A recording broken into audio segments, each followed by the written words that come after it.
अस्वास्थ्यकर दूषित परिवेश एवं बासी खाद्य प्रस्तुति अभियोग विभिन्न होटेल रे एनफोर्समेंट टीम रो चढ़ाऊ कोरापुट जिला कोटपाड़ अंचल विभिन्न होटेल रे होइचे रेड होटेल सह बेकरी शॉप रे मध्य चढ़ाऊ होइचे। एनआईसी निर्वाही अधिकारी कमलेश महंत नेतृत्व में टीम सहर समस्त होटेल और बेकरी शॉप रे खाद्यर मान जांच करिसेंती। विभिन्न होटेल रु 35,000 टंका जोरिमाना आदाय करा जायछि।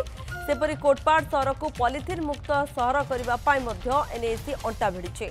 आगामी दिन में पुणी होटेल बेकरी एवं पॉलिथिन व्यवहार उपरे चढ़ाऊ कराजिबो बोली कहिसेंती निर्वाही अधिकारी।